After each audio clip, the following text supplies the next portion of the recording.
Happy New Year. It is a new year, new goals, new dreams, new accomplishments are on our way for all of us. Now, I don't know about you, but I am ready to make this my best year yet. And I know the team at Rise Up For You is also ready to make this their best year yet.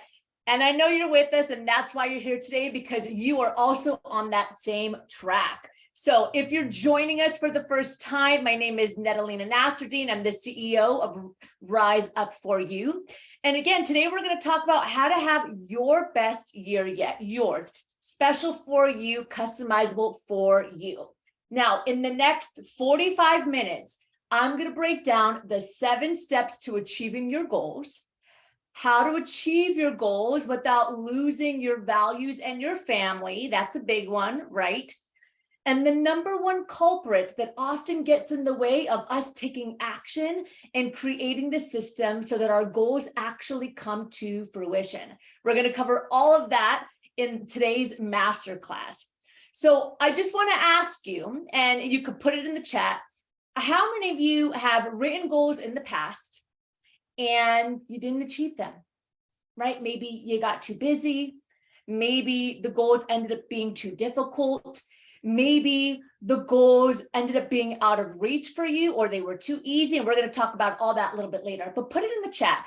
How many of you guys, yep, I'm seeing it in the chat. You just don't follow them, right? You're ready to go for the new year. You have your goals, you have your accomplishments. You're ready to make things happen.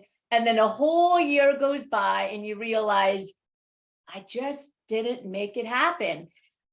Things came into place. There was other priorities. Maybe I got lost track. Somebody came into my life and kind of disrupted it. Whatever it is, you're not alone.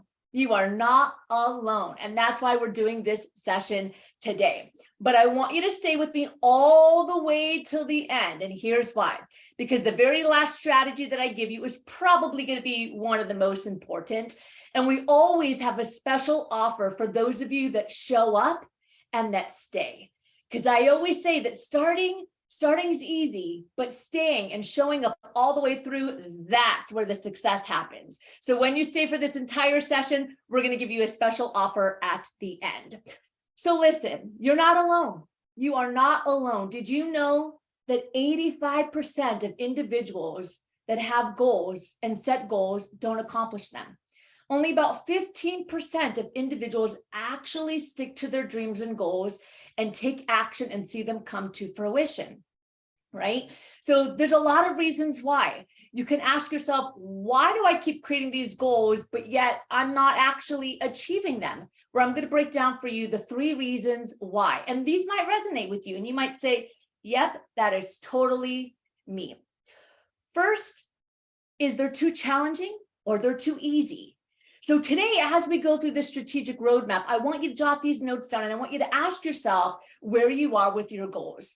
Oftentimes we overshoot, we get excited, and we create these goals that are a little bit too large for where we are in our life right now.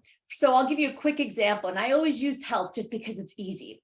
If one of your goals is to work out, maybe to get in shape, maybe to have more energy, but you go to the gym 0 times a week, and now your goal is to get to the gym every day, that's a little bit overstretched. Okay, so we want to create challenging goals, right, that are going to push us, keep us engaged, keep us interested, but not too challenging where we become discouraged and then we lose confidence in our ability to take action.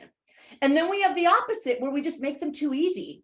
And then as we're, working on our goals, we get disengaged and we're not fully experiencing what we want. And then we kind of let them go. That's one of the reasons why many of us lose sight of what we want to accomplish in the new year. The second, and probably one of the most important, is that it's not relevant to your life. It's not relevant to the big picture. And we're going to break this down a little bit later. When creating your goals, when you're ready to have your best year yet, really asking yourself and understanding what's the end goal, right? And we might not have all the answers, but in your life, what do you want? And are these goals relevant to that? Okay. Third mistake that we often see or make is we just don't have a system. We just don't have a system for life, I always say. Just like we have systems for marketing, we have systems for sales, right? We have all of our calendars for our meetings. Some of us are in business, some of us are in corporate, and we're absolutely crushing it because we have business systems. But we also have to have systems for life. And the fourth mistake that we all often make is that we don't write them down. We don't write them down. And so I always say, and a mentor of mine named John Asraf, which some of you may know, are you interested in your goals and accomplishments, or are you committed? And that simple act of writing them down can be the shift of whether or not they sit on the shelf or whether or not you actually take action. And I wish you the best year yet. I'm manifesting it for me. I'm manifesting it for Rise Up for You, and I'm manifesting it for you. Talk to you later.